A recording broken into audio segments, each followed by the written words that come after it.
പാകിസ്ഥാനിലെ ട്രെയിൻ റാഞ്ചലിൽ 300 ബന്ദികളെ മോചിപ്പിച്ചെന്ന് പാകിസ്ഥാൻ പട്ടാളം. ബലൂച്ച് ലിബറേഷൻ ആർമിയാണ് ട്രെയിൻ റാഞ്ചി യാത്രക്കാരെ ബന്ദികളാക്കിയത്. ആക്രമണത്തിൽ 33 ബലൂച്ച് ലിബറേഷൻ ആർമിക്കാരും കൊല്ലപ്പെട്ടെന്ന് പാക് സൈന്യം അറിയിച്ചു. സരുൺ എ ജോസുണ്ട് ഇപ്പോൾ ഇന്റർനാഷണൽ ഡെസ്കിൽ നിന്ന്. സരുൺ, എന്തൊക്കെയാണ് വിവരങ്ങൾ?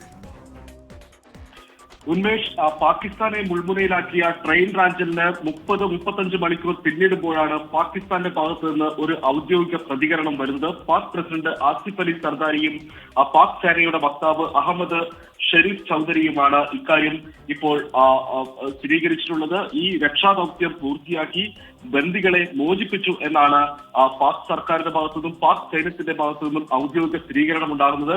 എന്നാൽ പക്ഷേ എത്ര ബന്ദികളെ മോചിപ്പിച്ചു എന്ന കാര്യത്തിലും എത്ര പേർ ട്രെയിനിൽ ഉണ്ടായിരുന്നു എന്ന കാര്യത്തിലും ഒരു കണക്കുകളിൽ ഒരു വ്യക്തത കുറവ് ഇപ്പോഴും നിലനിൽക്കുകയാണ്. 440 പേരായിരുന്നു ഈ ട്രെയിനിൽ ഉണ്ടായിരുന്നത് എന്നാണ് പാക് സേന പറയുന്നത്. പക്ഷേ ഈ പാകിസ്ഥാൻ മാധ്യമങ്ങളൊക്കെ പറയുന്നത് 300 പേരെ മോചിപ്പിച്ചു എന്നാണ്. ബാക്കിയുള്ളവരുടെ കാര്യത്തിൽ അപ്പോൾ എന്ത് സംഭവിച്ചു എന്നുള്ള ചോദ്യം അവിടെ ബാക്കിയാവുകയാണ്.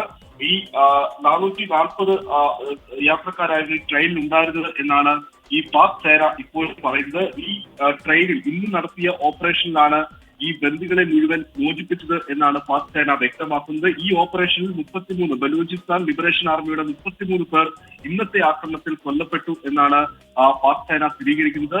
ഈ ബലൂചിസ്ഥാൻ ലിബറേഷൻ ആർമി ഈ ട്രെയിൻ റാഞ്ചിയതിനു ശേഷം 21 ബന്ദികളാക്കിയവരിൽ 21 പേരെ കൊലപ്പെടുത്തി എന്നും പാക് സേന വ്യക്തമാക്കുന്നുണ്ട്. 80ഓളം ബലൂചിസ്ഥാൻ ലിബറേഷൻ ആർമിയുടെ ആളുകൾ ആണ് ഈ ട്രെയിൻ തട്ടിയെടുത്തത് എന്നാണ് നിഗമനം. ഇതിൽ മുഴുവൻ ആളുകളെയും വധിച്ചെന്നുള്ള വാദമാണ് പാക് സേന നടത്തുന്നത്. പക്ഷേ മറ്റൊരു കാര്യം, ബലൂചിസ്ഥാനെ അനുകൂലിക്കുന്ന ബലൂചിസ്ഥാൻ ലിബറേഷൻ ആർമിയെ അനുകൂലിക്കുന്നവരും അതുപോലെ തന്നെ അവരുടെ പത്രമായ ബലൂചിസ്ഥാൻ പോസ്റ്റും പറയുന്നത് മറ്റൊരു കണക്കാണ്.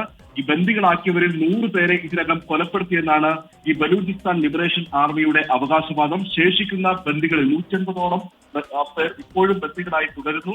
ഈ ആവശ്യങ്ങൾ, തങ്ങളുടെ ആവശ്യങ്ങൾ ഇനിയും അംഗീകരിച്ചിട്ടില്ലെങ്കിൽ ഈ മുഴുവൻ പേരെയും വധിക്കുമെന്നാണ് ബലൂചിസ്ഥാൻ ലിബറേഷൻ ആർമിയുടെ മുന്നറിയിപ്പ്. അവരും ഇപ്പോഴും ബന്ദികളായി ആളുകൾ തുടരുന്നുവെന്ന അവകാശവാദവുമായി ബലൂചിസ്ഥാൻ ലിബറേഷൻ ആർമിയും രംഗത്ത് വന്നിട്ടുണ്ട്. പ്രധാനമായും അവർ ഉന്നയിക്കുന്ന ആവശ്യങ്ങൾ ഇതാണ്. ഒന്ന്, ഈ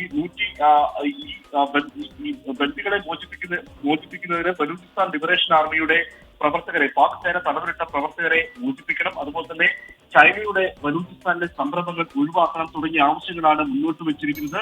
പക്ഷേ ഇക്കാര്യത്തിലൊന്നും പാകിസ്ഥാൻ സർക്കാർ ഇതുവരെ പ്രതികരിച്ചിട്ടില്ല. ഇപ്പോൾ ഈ ബന്ദികളെ മോചിപ്പിച്ചുവെന്ന് പാക് സേനയും പാക് സർക്കാരും പറയുമ്പോൾ പോലും ഇപ്പോഴും ആ കണക്കുകളിൽ അവ്യക്തത തുടരുകയാണ്. സരുൺ എ ജോസാണ് ഇന്റർനാഷണൽ ഡെസ്കിൽ നിന്ന് വിവരങ്ങൾ നൽകിയത്.